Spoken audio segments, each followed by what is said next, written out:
Okay, जिंकलो रे राजा हो आपण. मनोज जरांगे यांच्या 8 पैकी 6 मागण्या सरकारकडून मान्य. हैदराबाद गॅझेटियरच्या अंमलबजावणीचा GR.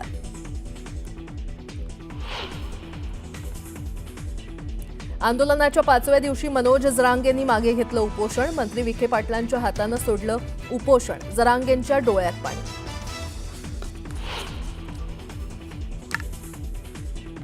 मराठा समाजाच्या हिताचा तोडगा निघाला तर ओबीसींच्या आरक्षणात घुसखोरी होणार नाही. मुख्यमंत्र्यांची प्रतिक्रिया. मुख्यमंत्री फडणवीसांच्या पुढाकारानं मराठ्यांना आरक्षण. फडणवीसांनी घेतल्या 4 बैठका.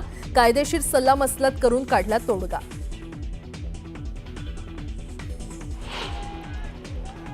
ओबीसी आरक्षणाच्या लढ्याला नख लागलं. ओबीसी नेते लक्ष्मण हाकेंचा बडे मुद्देमध्ये आरोप. तर पैसे दिल्याशिवाय व्हॅलिडिटी होत नाही. प्राध्यापक रवींद्र बनसोड यांनी वेधलं लक्ष. मराठा आरक्षणाच्या मुद्द्यावरून सकल ओबीसी मराठा समाज आक्रमक. राज्यभरातील जिल्हाधिकारी कार्यालयासमोर सरकारनं काढलेल्या मराठा समाजाच्या GRची करणार होळी.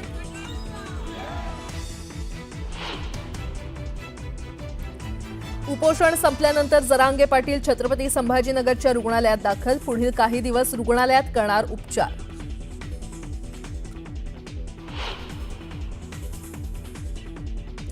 आणि कोयना धरण परिसरात मुसळधार पाऊस. 99% पाणीसाठा झाल्यानं धरणाचे सर्व दरवाजे तिसऱ्यांदा उघडले. पुणे जिल्ह्यातील 14 नगर परिषदांसाठी 282 आणि 3 नगरपंचायतींसाठी 136 हरकती प्राप्त झालेल्या आहेत. जिल्हाधिकारी जितेंद्र डुडी हे बुधवार आणि गुरुवारी त्यावर सुनावणी घेणार आहेत आणि सुनावणीची ही प्रक्रिया जिल्हाधिकारी कार्यालयामध्ये सकाळी 10 ते संध्याकाळी 5 या कालावधीमध्ये होणार आहे.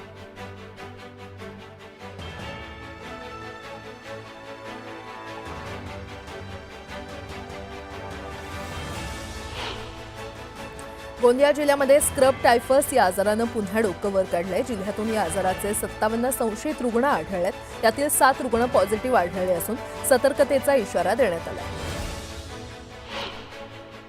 दक्षिण मध्य रेल्वेच्या हैदराबाद विभागात 2 सप्टेंबर रोजी ट्रॅफिक ब्लॉकमुळे रेक उपलब्ध नसल्यानं आज आणि उद्याच्या काही गाड्या रद्द करण्यात आलेल्या आहेत. अचानक गाड्या रद्द केल्यानं याचा रेल्वेच्या वेळापत्रकावर परिणाम झालाय.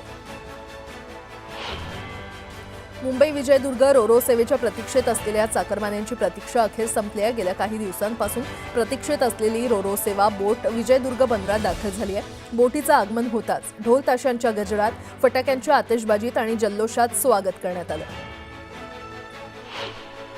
अहिल्यानगर शहरात सकल मराठा समाजाच्या वतीनं छत्रपती शिवाजी महाराज चौकात महाराजांच्या पुतळ्याला पुष्पहार अर्पण करण्यात आला. त्यानंतर गुलाल उधळून आणि फटाके फोडून मराठा बांधवांनी जल्लोष केला. यावेळी 1 मराठा लाख मराठा, छत्रपती शिवाजी महाराज की जय अशा घोषणा देत परिसर दणाणून सोडला. मनोज जरांगे पाटील उपचारासाठी छत्रपती संभाजीनगरमधील गॅलेक्सी हॉस्पिटलमध्ये भरती झालेत. सध्या गॅलेक्सी हॉस्पिटलमध्ये जरांगे पाटील यांच्यावर उपचार सुरू आहेत. शासनाच्या छत्रपती शिवाजी महाराज अभियानांतर्गत सेवा पंधरवडा आणि महसूल पंधरवडा 17 सप्टेंबर ते 2 ऑक्टोबर 2025 दरम्यान जळगाव जिल्ह्यामध्ये आयोजित करण्यात येणार आहे आणि या पंधरवडा दरम्यान सर्व विभागांनी समन्वयानं काम करून या कार्यक्रमाची प्रभावीपणे अंमलबजावणी करावी असे निर्देश देण्यात आलेले आहेत. जळगावातील रामानंद नगर घाटात भीषण अपघात झाला आणि या अपघातात दुचाकीस्वार गंभीर जखमी झाला असून 3 जण जखमी झालेले आहेत. भरधाव मालवाहू वाहनानं दिलेल्या धडकेमुळे हा अपघात झाला असून ही संपूर्ण घटना सीसीटीव्हीमध्ये कैद झाली आहे. मुंबई पुणे एक्सप्रेस वेवर भीषण अपघात झाला आणि या अपघातात टेम्पोनं ट्रेलरला मागून जोरदार धडक दिली. या भीषण अपघातात टेम्पोतील प्रवासी बाहेर फेकले गेले आणि ट्रेलरच्या चाकाखाली चिरडून एकाचा जागीच मृत्यू झाला. नागपूरच्या उमरेडमध्ये अठ्ठरकर कुटुंबियांकडून गणेशोत्सवानिमित्त आकर्षक देखावा साकारण्यात आलाय. गणरायाची आणि महालक्ष्मी मातेची स्थापना करत अठ्ठरकर कुटुंबियांकडून विधिवत पूजा करण्यात आली. गेल्या 4 पिढ्यांपासूनची परंपरा अठ्ठरकर कुटुंबियांनी जोपासलेली आहे. जागतिक पातळीवरील लावलेल्या अस्थिरता आणि अमेरिकेनं टॅरिफमुळे आलेली अनिश्चितता आणि रुपयातील घसरण यामुळे गुंतवणूकदार सुरक्षित पर्याय म्हणून सोने आणि चांदीकडे वळलेले आहेत. गेल्या वर्षभरात सोन्यातून 34% तर चांदीतून 40% परतावा मिळणार आहे. जरांगे यांच्या आंदोलनाला यश मिळाल्यानंतर लातूर जिल्ह्यात मोठ्या प्रमाणात जल्लोष करण्यात आला। लातूर शहरात ठिकठिकाणी फटाके फोडून मिठाई वाटत जल्लोष करण्यात आला।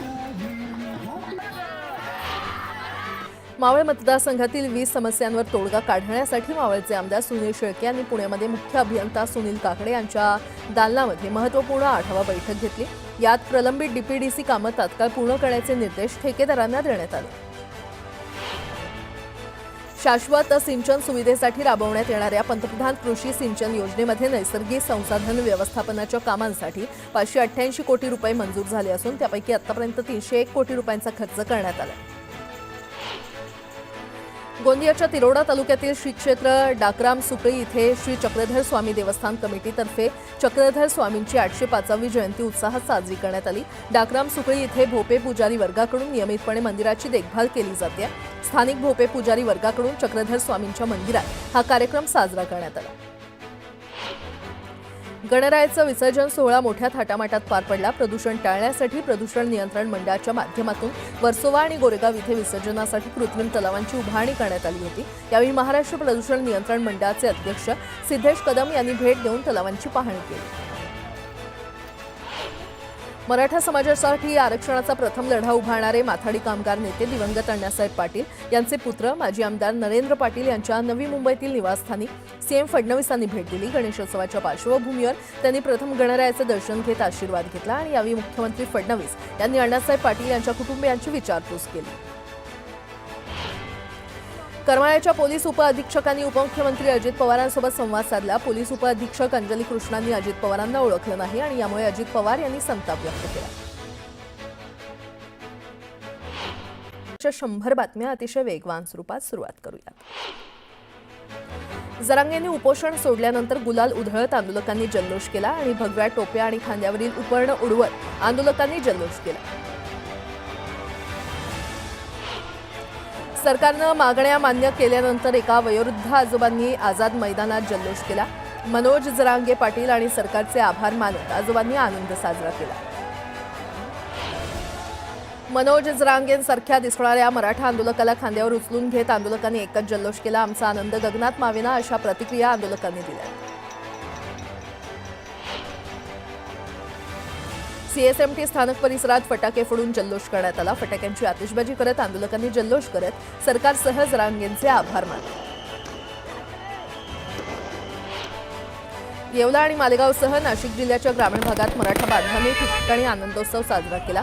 एकमेकांना पेढे भरवून ढोलताशे वाजवत गुलालाची उधळण करण्यात आली। पुण्याच्या देहू रोड परिसरात मराठा बांधवांनी जल्लोष केला। एक मराठा लाख मराठाच्या घोषणा देत फटाक्यांची आतिषबाजी आणि पेढे वाटप करून आनंद व्यक्त करण्यात आला। मराठा बांधवांकडून बारामतीमध्ये जल्लोष करण्यात आला। जरांगे यांच्या समर्थनार्थ घोषणाबाजी करत आनंद व्यक्त करण्यात आला। मराठा आंदोलकांच्या मागण्या मान्य झाल्यानं माढा शहरात जल्लोष करण्यात आला। मराठा बांधवांनी गुलाबाच्या फुलांची उधळण करत आनंद साजरा केला। यावेळी मोठ्या संख्येनं मराठा बांधव उपस्थित होते। मुंबईतील मराठा आंदोलन मागे घेतल्यानंतर नाशिकमध्ये जोरदार जल्लोष करण्यात आला। यावेळी भाजप कार्यकर्ते आणि मराठा समाज बांधवांनी धन्यवाद देवाभाऊ नावाचं फलक घेऊन आनंद साजरा केला। जळगावमधील छत्रपती शिवाजी महाराजांच्या स्मारकासमोर मराठा समाज बांधवांनी जल्लोष केला। गुलाल उधळत फटाके फोडून मराठा बांधवांनी आनंदोत्सव साजरा केला। यावेळी जोरदार घोषणाबाजी करण्यात आली। मराठा आंदोलकांच्या मागण्या मान्य झाल्यानं नवी मुंबईमध्ये मराठा समाजानं जल्लोष केला। यावेळी ढोल ताशांच्या गजरात आनंद साजरा करण्यात आला। दरम्यान जोरदार गुलाल उधळण्यात आला।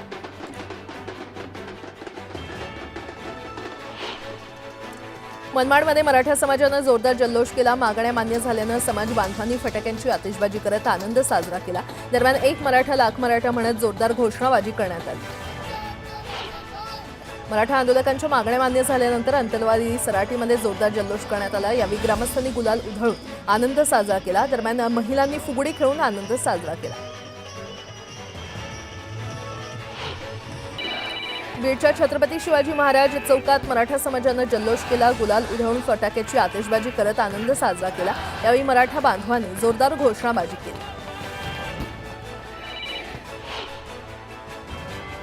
आणि आता पुढची बातमी पाहूयात पावसासंदर्भातली।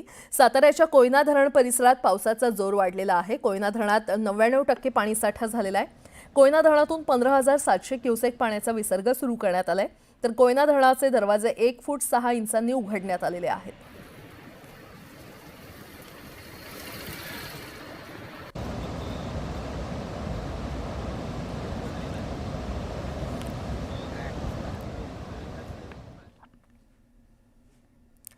पुन्हा एकदा बातम्या वेगवान स्वरूपात।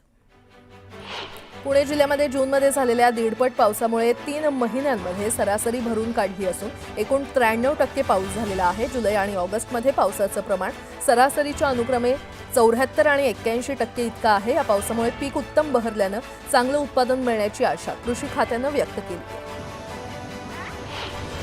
गेल्या काही दिवसात झालेल्या मुसळधार पावसामुळे धरणातून मोठ्या प्रमाणात पाण्याचा मुळा-मुठा नदीमध्ये विसर्ग करावा लागलाय। मात्र नदीची वाहन क्षमता कमी झाल्यानं पुणे शहर आणि उपनगरांमध्ये पुराचा धोका 40% वाढल्याचं जलसंपदा विभागाच्या ताज्या अहवालात स्पष्ट झालंय।